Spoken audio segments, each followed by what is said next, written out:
Hello viewers, welcome to Literary Concepts. Today's topic is what is literature? Let us try to understand what is literature first. To quote W.H. Hudson, British author, he was a British author.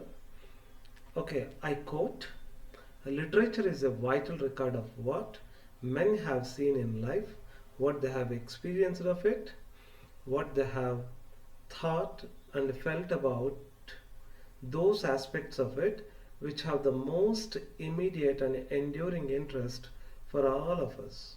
It is thus fundamentally an expression of life through the medium of language. This is a quote of W.H. Hudson. So, according to W.H. Hudson, literature is a record of what men have seen in life, which we have seen in life, which we have experienced of it, and which that we have thought and felt about those aspects of life which have the most immediate and enduring interest for all of us, which has immediate effect on us and the eternal effect on us about life. All these things we find in literature. Therefore, it is basically an expression of life through the medium of language. By using a language, we express about our life in literature. So, this is what W.H. Hudson says. So, therefore, literature is a writing which expresses or communicates some kind of emotion which we have, some thoughts or feelings and attitudes towards life as well as the world. So it's a kind of writing which is charged with human interest. So which creates certain human interest, which have certain human interest, and it is also characterized by permanence, that is durability, lasting, and at the same time coloring of imagination. Sometimes we imagine, we imagine the things with artistic embellishment, with artistic decoration, understand, with artistic appealing. It enhanced by artistic appealing. So this is about literature definition. Now let us try to understand, why do we study literature? We study literature for a desire to appear cultured or well read. So that generally, if you want to appear well cultured, well mannered, well civilized, well read, well educated one, then you study literature. And the second purpose is we study literature for pleasure. And the third, why do we study literature? Means we study as a subject or a discipline, as a course. As a course, just like BA or MA, we study as a subject. And then the fourth purpose is, why do we study literature? We study for research purpose. We do research, we write thesis, we write articles, dissertations, and we present papers for such. These are the four purposes why we study literature. Next, let us try to understand the uses of literature. How literature is helpful to us. How we use literature. Literature provides about the knowledge of the people and the country of that particular language. For example, if we read literature, so that we understand the knowledge about the people, the knowledge of the people and the country of that particular language. For example, if we study English literature, we get the knowledge of the English people. and England. If we study American literature, then we understand about the American people, America, okay.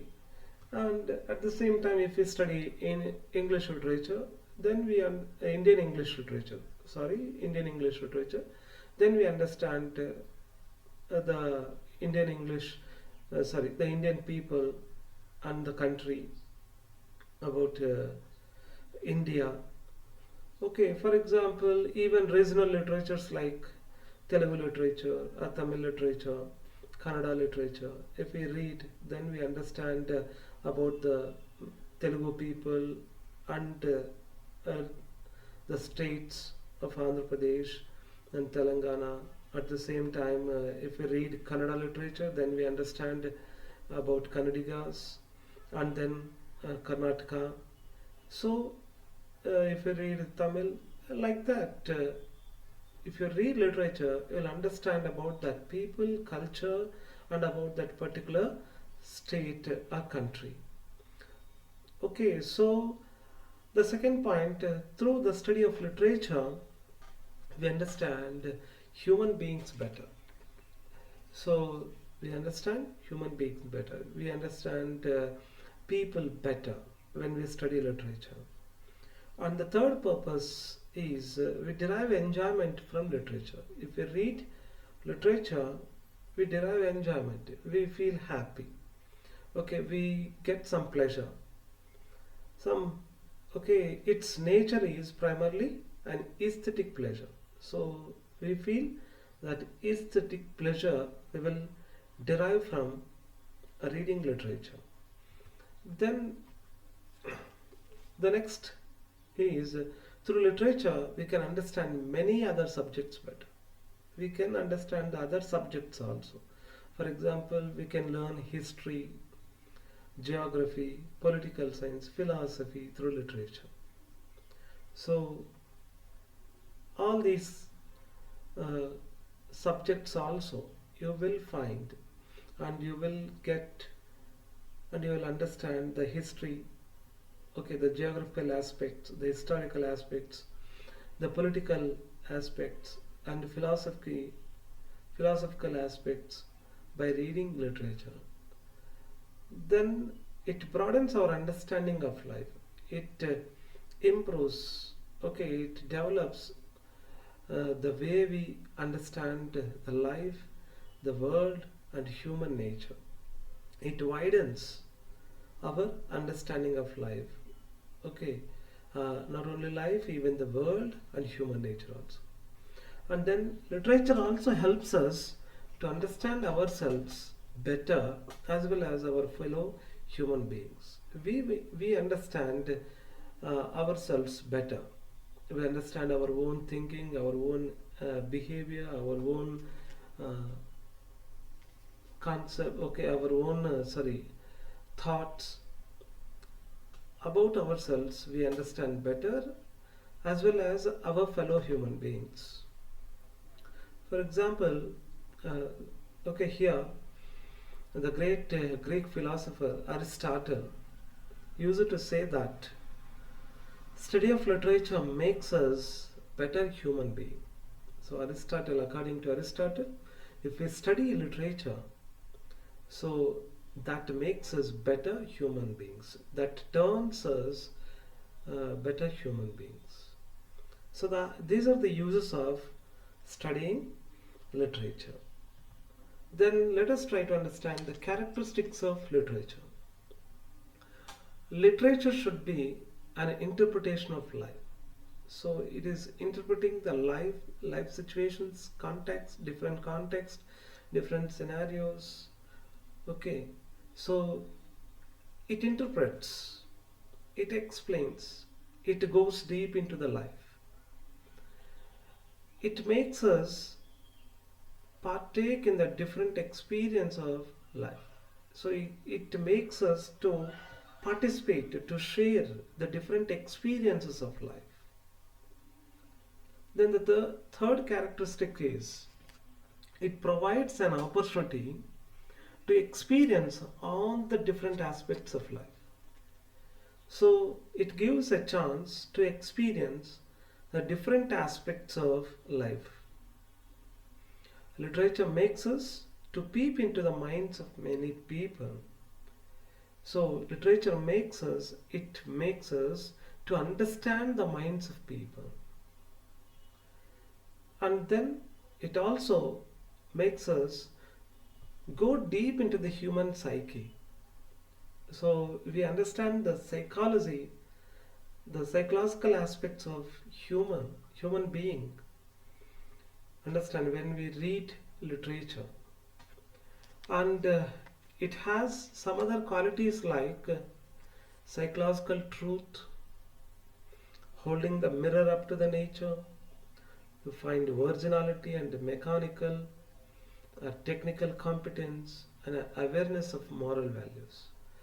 Okay, psychologically, you will understand the psychological aspects.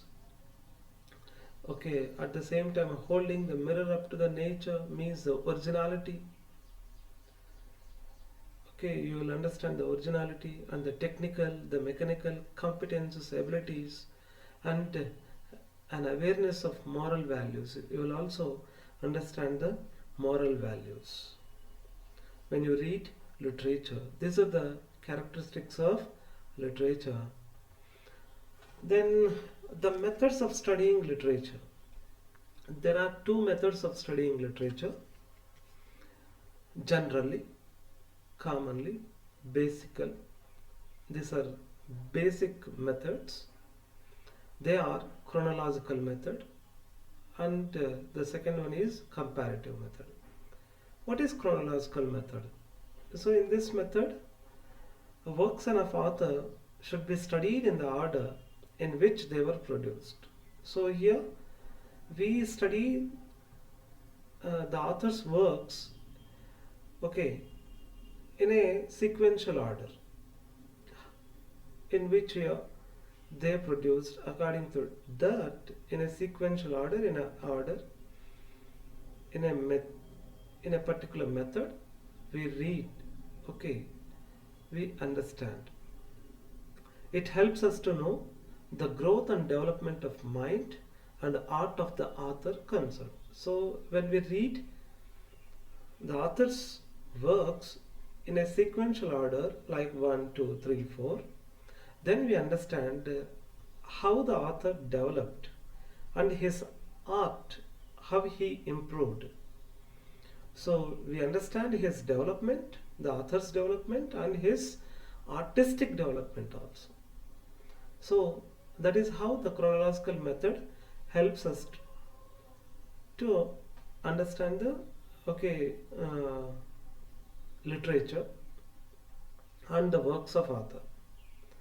The second one is comparative method. So here, by comparing and contrasting an author with another who was contemporary with him, worked in the same field, and dealt with the same problems, we can know them both better than we can do by taking them each in isolation. Here we just compare and contrast one author to another, okay, with his contemporary, okay, who worked in the same field, who dealt with the same problems, same themes, understand the same topics. What we can see, we can know them better. We can know them both better than we can do by taking them each in isolation. So we can know them better when we study both at the same one, when we compare them, when we compare their works, their style of writing, their themes. Okay, so in that way we understand the literature better, the works better which are written by the authors. So these are the two methods of studying literature. One is chronological method, the another one is comparative method. Then let us understand the forms of literature. Okay, there are three major forms generally, commonly. Number one is prose, the second one is poetry, and the third one is drama. So, in the prose, we have prose is further divided into two types. One is fiction, second one is non-fiction. So, in the fiction, you find examples like a novel, short stories, fairy tales, fables, etc. Under non-fiction form, under non-fiction you find autobiographies, biographies, journals, magazines, newspapers, etc. These are the examples of non-fiction. Then the second form is poetry. In poetry we find different genres like sonnet, ode, elegy, ballad, epic, etc. And the third form is drama. So in drama we find comedy, tragedy, historical plays, tragic comedy, etc. So these are the major forms of literature. I hope uh, this video is helpful for you to get some basic overview about literature. So thank you.